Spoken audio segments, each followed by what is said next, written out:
내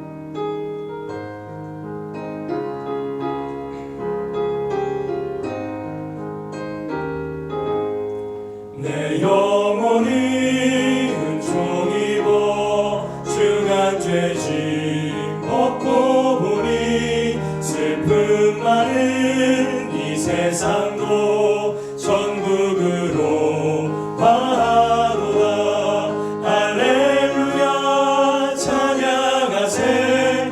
내 모든 죄 사함받고 주 예수와 동행하니 그 어디나 하늘나라. 주의 얼굴 뵙기 전에 멀리 외던 하늘나라. 내 마음속에 이루어지니 날로 날로 가깝도다. 할렐루야 찬양하세.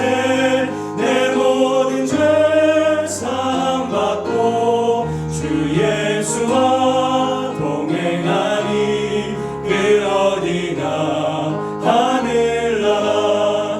높은 산이 거친 들이 조망이나 궁궐이나 내 주 예수 오신 곳이 그 어디나 하늘나라. 할렐루야 찬양하세.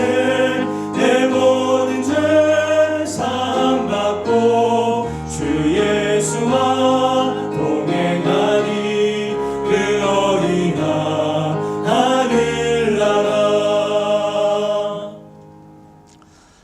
오늘 새벽 예배 성경 본문 말씀을 제가 먼저 봉독해 드리겠습니다.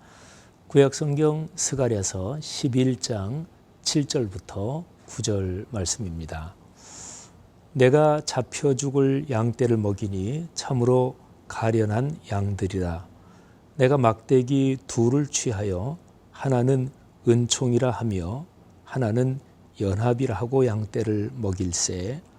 한 달 동안에 내가 그 세 목자를 제거하였으니 이는 내 마음에 그들을 싫어하였고 그들의 마음에도 나를 미워하였습니다. 내가 이르되 내가 너희를 먹이지 아니하리라. 죽는 자는 죽는 대로 망하는 자는 망하는 대로 나머지는 서로 살을 먹는 대로 두리라 하고. 아멘. 하나님께서는 당신이 창조하신 피조세계 전체를 사랑하십니다. 그리고 창조하실 때 가장 신경을 쓰시고 중요하게 생각하신 사람이란 존재를 당연히 사랑하고 아끼십니다. 하나님이 사람에게 은혜를 주시고 또 사람을 사랑하시는 큰 방법이 두 가지가 있습니다.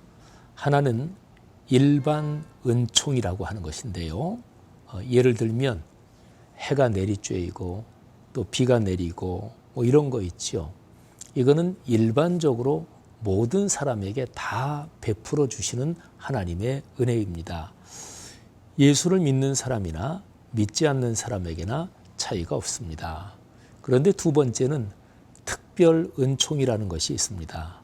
이거는 예수 그리스도의 십자가 사건에서 베풀어 주신 하나님의 은총인데 이것이 중심적으로 담겨 있는 것이 66권 성경입니다. 이 특별 은총은 예수님을 나의 주님으로 받아들이고 고백하는 그리스도인들에게 특별하게 내리는 은혜라고도 얘기할 수 있습니다. 오늘 스가랴서 말씀은 이스라엘 백성이 바벨론 포로 시기를 겪고 그리고 다시 예루살렘 고국으로 돌아온 뒤에 그때에 하나님이 주신 말씀이지요. 근데 그때의 이스라엘 민족이 살기가 참 힘겨웠을 것입니다. 아주 어렵고 힘겨운 삶을 간신히 헤쳐나가고 있었습니다. 그때 하나님께서 그들에게 은혜를 주신다. 이런 메시지입니다. 그래서 오늘 여기 말씀에도 내가 잡혀 죽을 양떼를 먹이겠다. 잡혀 죽을 양떼, 그러니까 얼마나 가련해요.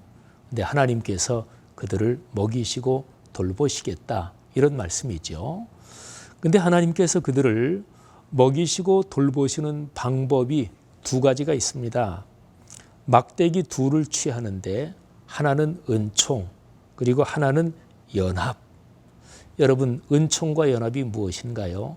은총은 하나님께서 사람에게 내려주시는, 그러니까 하나님과 사람과의 관계에서 오는 하나님의 돌보심이, 이게 은총이지요. 연합은 무엇인가요? 이거는 우리 사람과 사람 사이에서 서로 적대하거나 갈등을 일으키거나 서로 해치거나 이러는 게 아닌 거.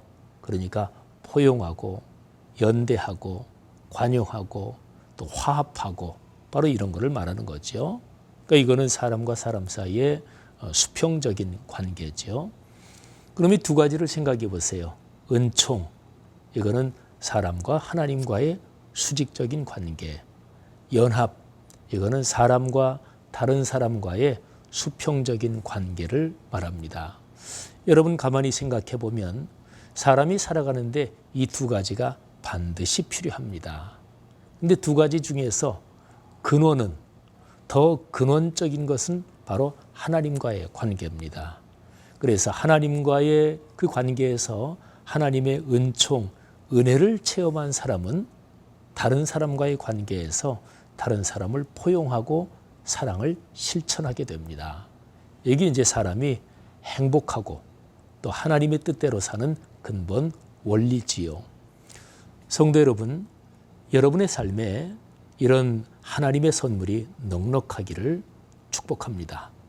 무엇보다 먼저 예배와 말씀 묵상으로 하나님과의 은총의 관계, 은혜의 관계가 아주 든든하고 깊어지기를 바라고요.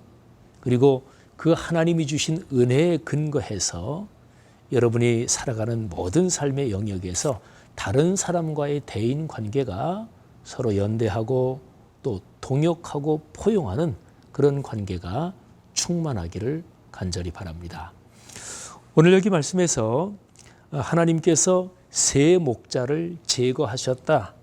그것도 한 달 동안의 새 목자를 제거하셨다. 그러는데 이 새 목자가 누구인지 분명치는 않습니다.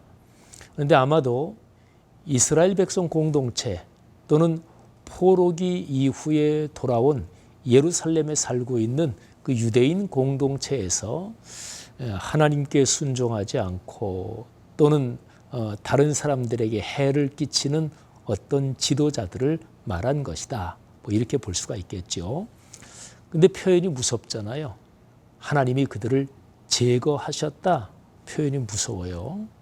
그러니까 하나님과 아주 적대적인 관계에 있는 그런 상황을 묘사한 말이죠. 사람이 살면서 이것보다 무서운 것이 있을까요?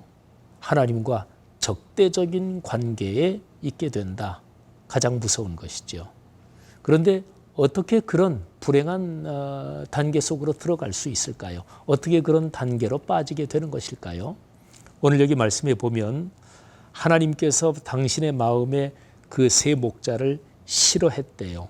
그리고 그 새 목자들도 마음으로 하나님을 미워한대요. 여러분 여기에서는 하나님이 그들을 싫어했다.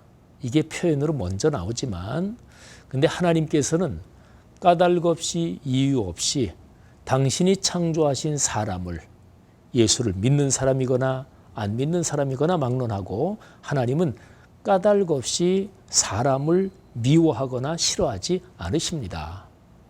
그러니까 문제는 인간 편에서 먼저 하나님을 거역하는 거예요. 하나님께 등을 돌리는 거예요. 그래서 오늘 여기 말씀에 그 새 목자가 하나님을 미워했다.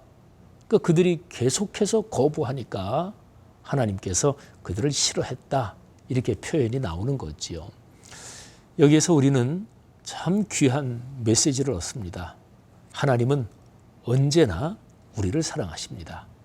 우리가 하나님께 마음 문을 열고 그리고 하나님께 은혜를 간구하면 그 사람에게는 하나님께서 언제나 은혜를 주시고 선물을 주시고 그리고 삶의 복을 주십니다.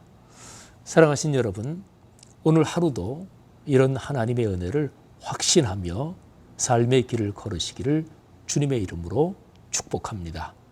그리스도인이 그렇게 살 때 그런 그리스도인을 통해서 그리스도인이 사는 가정, 사회 또는 모든 삶의 영역에 하나님의 뜻이 드러나는 것입니다. 무슨 뜻일까요? 그 뜻의 내용이 무엇일까요? 오늘 본문에 말씀한 두 가지입니다. 하나님의 은총, 그리고 하나님이 선물로 주시는 연대, 연합. 그러니까 그리스도인은 살면서 그런 메시지를 전하는 거지요. 사람이 행복하게 살려면 하나님 아버지, 창조주 하나님의 은혜와 은총이 필요합니다. 이런 메시지를 전하며 사는 것이고요. 또 하나는 사람이 진정으로 행복하게 살려면 사람이 다른 사람과의 관계 속에서 이해, 포용, 그리고 그들과 연대해야 합니다. 이게 사람의 참된 모습입니다. 이 메시지를 전하며 사는 것이지요.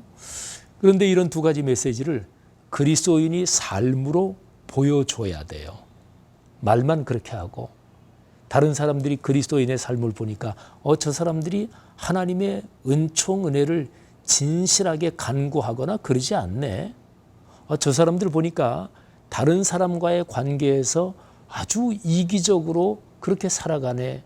그러면 우리가 제 아무리 그런 말을 많이 해도 소용이 없잖아요. 사랑하는 성도 여러분들이요. 오늘 하루 여러분이 살아가시면서 하나님이 주시는 은총, 또 다른 사람과의 연대에서 충만한 기쁨을 맛보시고 또 그거를 다른 사람에게 삶으로 또 말로 그렇게 전할 수 있기를 주님의 이름으로 축복합니다. 함께 기도하겠습니다. 하나님 아버지, 하나님의 은혜와 은총 저희가 절실합니다. 또 저희가 살아가면서 가족 또는 회사 직장에서 만나는 사람들, 또 우리 삶의 현장에서 우리가 접하게 되는 많은 사람들과 더불어 화해하고 용서하고 연대하고 포용하는 그런 상황이 저희들에게 또 절실합니다. 은총과 연합, 이 두 가지 복을 우리에게 주심을 감사합니다. 오늘 하루 그렇게 살게 하옵소서. 예수 그리스도 이름으로 간절히 축복하며 기도 올립니다. 아멘.